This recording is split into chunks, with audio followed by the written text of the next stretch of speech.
ఈ రోజు కథ అయితే చాలా ఇంట్రెస్టింగ్గా ఉంది. వల్లికైతే తన తల్లి కాదు అన్న విషయం తెలిసింది. తెలిసాక తను ఎలాంటి డెసిషన్ తీసుకుంది, ఏం చేసింది, నర్మద వల్లికి నర్మద ప్రేమ వాళ్ళకి కూడా తెలిసిందా, ఇదంతా కూడా తెలుసుకుందాం. ఇలాంటి డైలీ అప్డేట్స్ కోసం సబ్స్క్రైబ్ చేసుకోండి. అండ్ ఈరోజు కథ ఎలా మొదలవుతుంది అంటే, సాగర్ 5 లక్షలు తెచ్చిన తర్వాత వాళ్ళు మళ్ళీ ఇల్లు వదిలి వెళ్ళిపోతానంటారు కదా, అప్పుడు ఏం చేద్దామని ప్రేమ ధీరజ్ నడుతుంది. దాని సంగతి తర్వాత చూద్దాం, ఇలా అనవసరంగా ఆలోచించి నువ్వు టెన్షన్ పడుకు అని ధీరజ్ అంటాడు. ఇద్దరు కూడా సరదాగా మాట్లాడుకుంటారు, ఇక హ్యాపీగా ఫీల్ అవుతూ ఉంటారు. నెక్స్ట్ సీన్లో వల్లికి వాళ్ళమ్మ పీతల కూర పంపిస్తుంది. తను మంచం మీద కూర్చొని హ్యాపీగా ఎంజాయ్ చేస్తూ తింటూ ఉంటుంది. ఇక వాళ్ళ అమ్మేమో అక్కడ ఇంటి దగ్గర పనులు చేసుకుంటూ ఉంటే వాళ్ళ నాన్న టెన్షన్ పడుతూ ఉంటాడు. నువ్వు పీతల కూర పంపించావు, వాళ్ళ అత్తగారు చూస్తే నిజం తెలిసిపోతుందేమోనని. ఇక భాగ్యం మాత్రం చాలా ధైర్యంగా ఉంటుంది. ఇంతలో వల్లి హస్బెండ్ ఉంటాడు కదా, తను ఏం చేస్తాడంటే వల్లి కోసం కొంచెం మామిడికాయలు అలా పుల్లటి వస్తువులు తీసుకొస్తాడు. నర్మద వాళ్ళకి ఇచ్చి వల్లికి ఇమ్మంటాడు. నువ్వే ఇవ్వచ్చు కదా బావా అని వాళ్ళు అంటారు.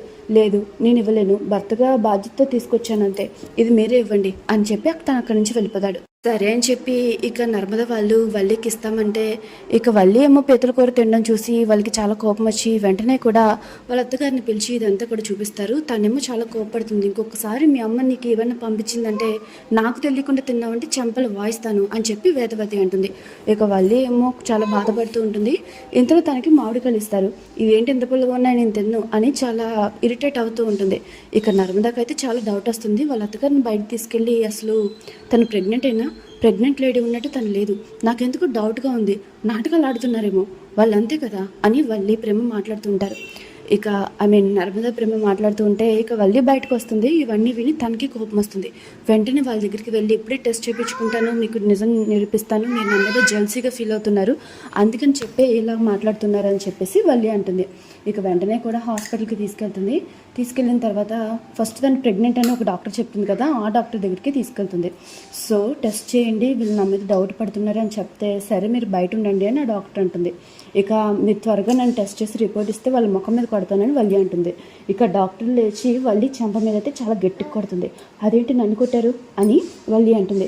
లేకపోతే నాటకాల కింద ఉందా, ఆ రోజు నీ కాపురం కూలిపోతుందని మీ అమ్మ నా కాళ్ళ మీద పడితే నువ్వు ప్రెగ్నెంట్ అని చెప్పి అబద్ధం చెప్పాను, ఇప్పుడు నువ్వు వచ్చి నన్ను స్కాన్ చేయమంటే లేని బిడ్డని నేను ఎక్కడ చూపిస్తాను అని చెప్పేసి డాక్టర్ అనగానే వల్లి అయితే చాలా బాధపడిపోతుంది. జరిగినవన్నీ తలుచుకొని చాలా ఏడుస్తూ ఉంటుంది.